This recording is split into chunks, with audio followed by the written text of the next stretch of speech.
Hi, this is Lisa with creativecanines.blogspot.com, and this is video lesson number 8. We're going to talk about coloring denim, and this is my Sparkle Edward from Pixie Dust Studios. And my favorite denim colors are B91, B93, B95, and B97. I often use more than just 2 or 3 colors. I think it gives it a little bit more depth. I am going to color this image from the side here. This is where my light source is coming in from. And I'm going to start with my darkest color, my B97. I'm going to start in this lake here.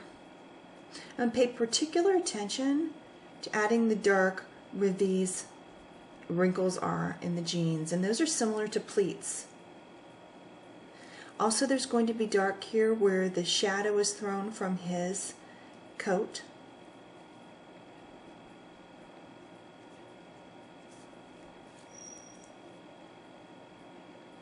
I'll lay a little in on the other side around the wrinkles. I'm going to go in with my B95 and blend that in. This is, to me, my favorite denim color. I think it's more realistic. I really like the way that they lay down, and they blend so well together. Some of the color families don't always blend the best together. I'm not sure why that is, because the only difference really is just the amount of solvent that they add. But I do know that I have noticed a difference, particularly in some of the other colors. Some of the greens, the reds, some of the blues don't always go together as you move along. Putting in my B93. I just noticed I forgot to blend this in up here.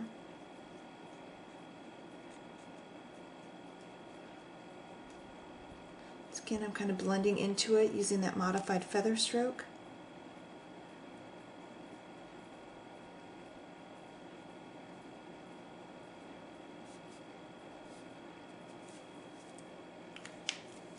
I go with my B91, blending into the B93.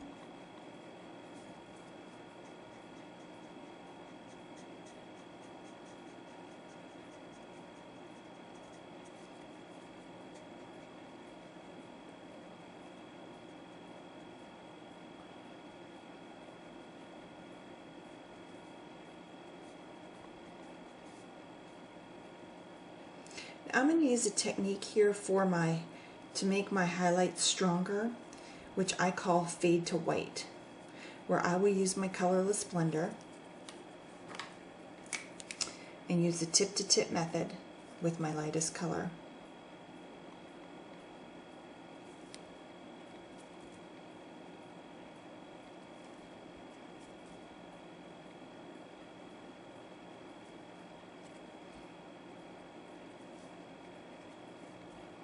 And this doesn't hurt your colorless blender at all.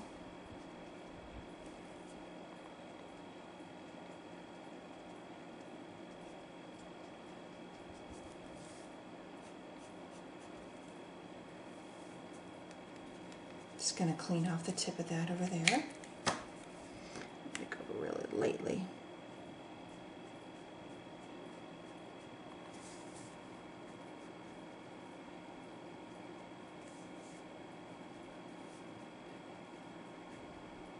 Around that to kind of help blend it in.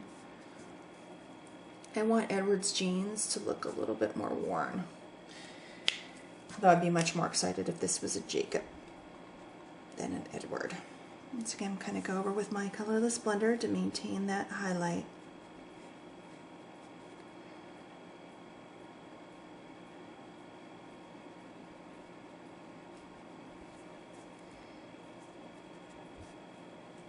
Okay. Going over to the other side. Once again, going with the B97, coloring dark where those wrinkles are, and because on this side it's away from the light source. Now, the one thing that you need to also look at when you're talking about light source is a shape the shape of the object you're coloring. Now, Edward's legs are not flat. I mean, they are in the picture, right? But in real life, legs are more like a column than they are, or a tube, than they are like a flat shape. And I know you're probably wondering why I'm laying dark on that other side. The reason is because he's not a flat shape, that he needs a little bit of darkness over on that side because it makes it look more rounded.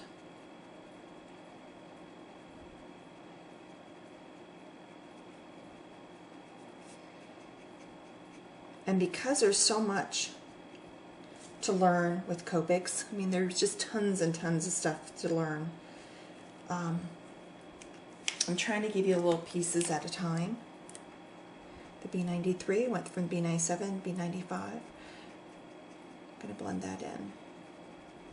I'm going to preserve more light area on that other side because the light's going to actually cast a gleam over here. And you may start to find yourself, I know I did when I first started, and I still do, is I look for, when I'm in bright light, or I'm someplace, I'll look for shadows, especially in hair, but also on people's clothing, because sometimes I'm not sure where the shadow goes, where the highlights go, how it makes it look most realistic on a person. I'm going to preserve that, and I'm going to go ahead and go through and do my tip-to-tip method with coloring to white, fading to white.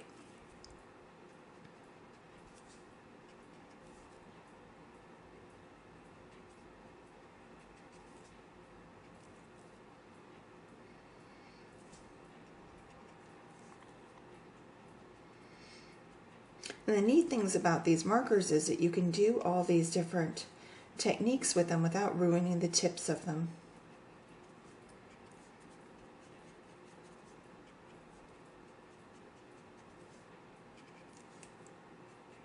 And now, because for me that highlight's a little bit too highlighty, I'm just going to go over really quick with the side of my marker to help blend that in.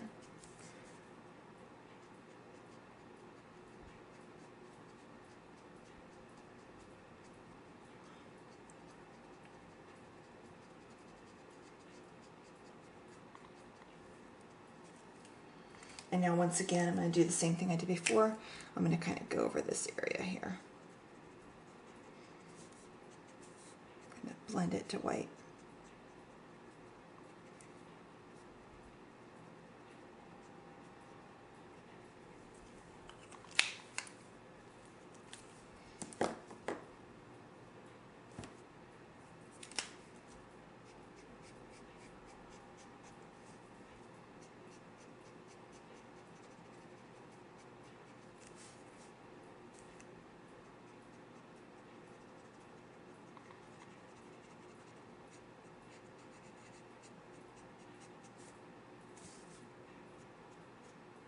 If you don't want to put too much color down and you really want to blend something in, but you're not sure about, you don't want to lay down so much color that you lose your highlights and your lowlights and your shading, use the very tip of your marker or use the side to help blend that in.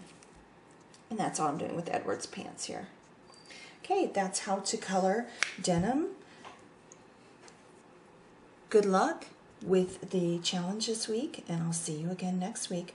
Once again, this is Lisa Fudge with CreativeCanines.blogspot.com with Lesson 8 on coloring denim.